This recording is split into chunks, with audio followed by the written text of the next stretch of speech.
The American Civil War, Part 2, The Road to Appomattox. Okay, welcome back to my channel. As you know, we're going through the American Civil War, one battle at a time. If this is your first time here, make sure to subscribe so you never miss an episode. So, let's get started. Now, when we left off, the Union had just won a decisive victory at the Battle of Antietam. It was September 1862, and President Lincoln used the occasion to issue his preliminary Emancipation Proclamation, which declared that all slaves in Confederate-held territory would be freed except for those in border states still loyal to the Union. And this caused a problem for the Confederacy, because now the war was unjust about preserving the Union. It was also about ending slavery. And that meant that the Confederacy was about to lose international support. But in spite of all that, the Confederacy was still able to raise a new army, the Army of Northern Virginia, with Robert E. Lee in command. Meanwhile, the Union was preparing to do something about its terrible casualty rate. Namely, having almost 2/3 of its soldiers come from the ranks of newly recruited volunteers. But volunteers aren't the same as professional soldiers. They have to learn their business. And so, the Union began training camps across the North where these men could learn how to march, shoot, forage, dig, siege, works, and everything else they needed to do in order to become effective fighting men. And what does the Confederacy do? Oh, that's right. It invades the North. And that's exactly what happens in June 1863 when Lee's army crosses into Pennsylvania in what will become known as the Battle of Gettysburg. Now, Gettysburg is really a collection of 3 smaller battles fought over 3 days. And there are other videos available on this channel about each day individually if you want more information. But the long story short is that the Confederates who've been marching north the whole time are exhausted by the time they get to Gettysburg. And they find themselves facing off against the fresh troops of the Union. Army of the Potomac under General George Meade. And the result is a disaster for the Confederacy. By the end of the 3rd day, Lee has lost almost 1/4 of his entire force, including some of his best, and he's forced to retreat south. Now, after such a catastrophic loss, Lee will never again set foot north of the Mason-Dixon line. Meanwhile, down in Louisiana, Confederate forces are winning victories over the Union Navy and the Union Army, most notably at the Battle of the Yellow River in April 1863.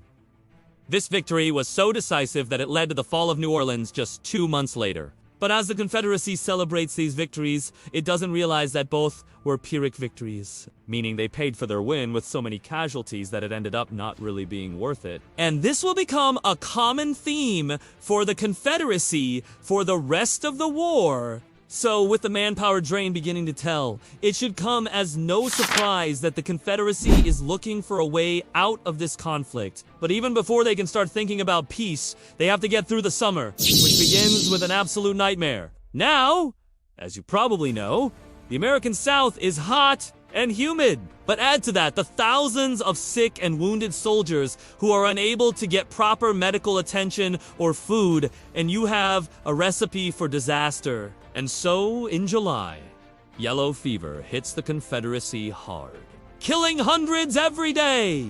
In cities like Richmond, at its peak, the city is losing 100 people a day, including several Confederate congressmen. Of course, this isn't the only disease plaguing the South. Venereal disease is widespread, and typhoid fever is rampant among the troops, killing far more than combat ever did. Finally, in August, the weather cools and the diseases begin to subside, but not before taking tens of thousands of lives. But the Confederacy is saved from complete collapse when General Ulysses Grant leads the Union Army in a massive siege of the Confederate capital of Vicksburg, Mississippi, after enduring weeks of artillery fire, dwindling food supplies, and starvation. The Confederate garrison falls and the city is occupied by Union forces. This effectively gives the Union control of the Mississippi River and splits the Confederacy in half.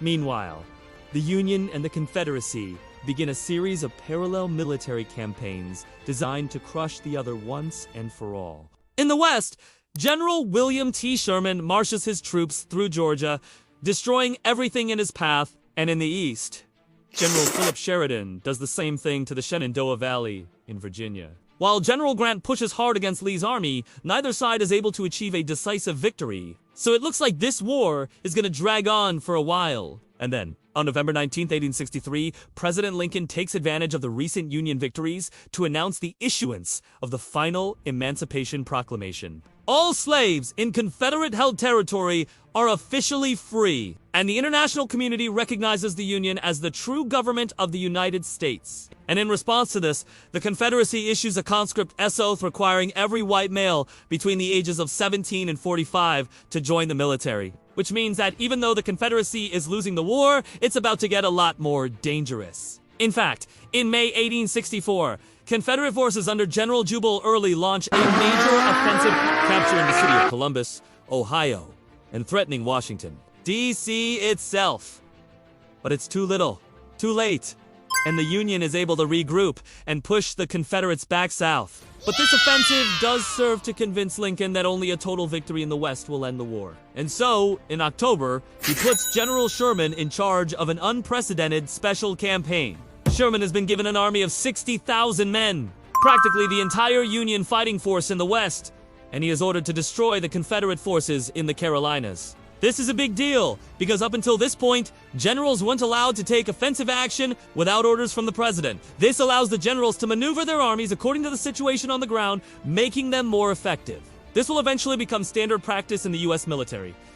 But the real reason Sherman is sent to the Carolinas is to finally put an end to this bloody stalemate in the East. See, in the East, Grant has been in a stalemate with Lee for months. So Grant sends most of his army to reinforce Sherman, leaving only a small force behind to keep Lee occupied. And it works. After crossing into South Carolina in February 1865, Sherman's army defeats Confederate forces at the Battle of Waynesville. 4 days later, Confederate forces surrender at Bennett House. And just like that, the war in the West is over. Now, this leaves poor General with no choice but to abandon his post and flee south. But it's too late. On April 9, 1865, Confederate and Union forces meet at Appomattox Courthouse, where Lee surrenders his army to Grant, officially ending the war. But it's not the end of the story, because Jefferson Davis, the president of the Confederacy, is captured 2 weeks later in Georgia. And Lincoln is assassinated in April. But that's gonna have to be another video. Okay, so what's the significance of this battle? Well, in many ways, this is the last battle of the Civil War, at least in terms of military engagements. You could argue that the Siege of Petersburg was the last major engagement, but in terms of military campaigns, Sherman's campaign through the Carolinas is it. So what made Sherman's campaign so significant? Well, it showed the world that the Confederacy had been defeated. No longer were the two sides equal in strength.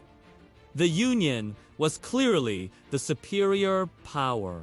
And this made peace, negotiations, a foregone conclusion. But why do you think Sherman marched his troops through South Carolina, burning everything in his path? What was he trying to accomplish? Well, he was trying to punish the southern states for seceding from the Union and for perpetuating slavery. It was a way of reminding the South who was in charge. And it worked. The South was never the same after Sherman's march. Alright, so if you enjoyed this video, you'll definitely want to check out the playlist on my channel. Also, if you want to support my work, consider becoming a member. But as always, thank you so much for watching, and I'll see you next time.